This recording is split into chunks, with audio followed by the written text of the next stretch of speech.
Hello everyone, I am Paul, the anxiety hypnotherapist. Now what I'm going to do for you is explain to you what anxiety is, but not just what it is in terms of the way a psychologist or a scientist may explain it, but what it is practically so you understand exactly what you need to do to recover from your anxiety from today. So anxiety is this. Just imagine that you were walking down a path one day and you saw a bush move. You saw the bush move and you thought, what could be behind the bush? Could it be someone who's going to mug me? Could it be this? Could it be that? So you had that thought, and then what you'll find happens is this: your stress response goes off. Your stress response is this.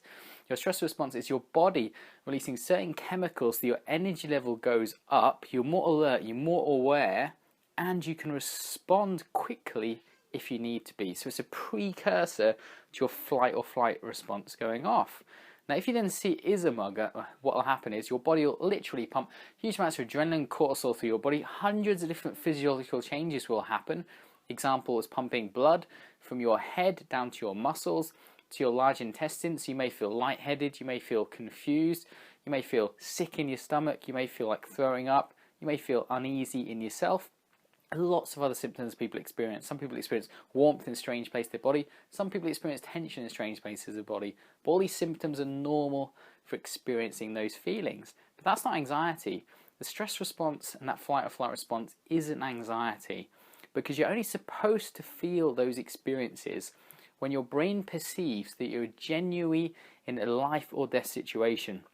So your brain only lets go of the stress response when it perceives something may hurt you in some way, so it could physically hurt you or kill you, and only lets go of your fight or flight response when it perceives you are genuinely in danger and you literally need to run away, to freeze, or to fight what is happening in this moment. But imagine this. Imagine that there is no danger. Imagine that you are safe. And imagine that your fight or flight response is just going off and off in response to things that aren't really there and aren't really happening in your life.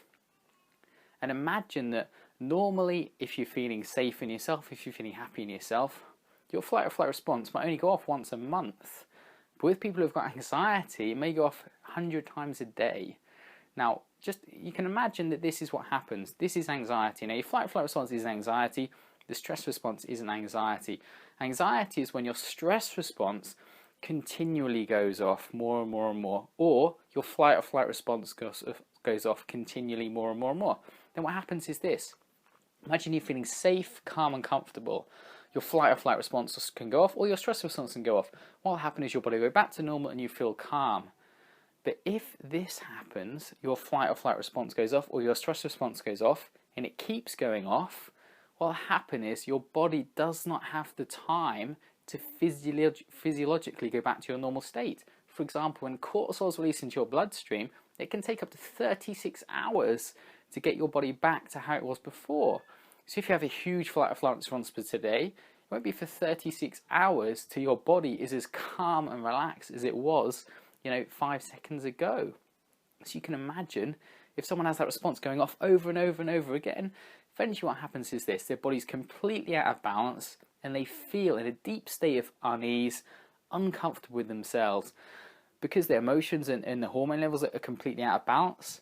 The energy levels out of balance. The world begins to feel strange. They no longer begin to feel like themselves. Their minds, their cognitions are obsessively focused on fear-based thoughts because of all the adrenaline and cortisol that's released in their body. And on top of that, their body's hyper-responsive to setting off more adrenaline, more cortisol, and making them feel worse. So that is anxiety. When your body has been experiencing too much stress, your fight or flight system has been going off too much, too often, then eventually it leaves you in a chronic state of anxiety. Now, if that's where you are today, firstly I want to say this is something that you can recover from. If you want to find out how, continue watching my videos and I will help you to do just that. Okay, thanks everyone. Have a great day. If you like my videos, subscribe, and I look forward to seeing you again tomorrow. Bye.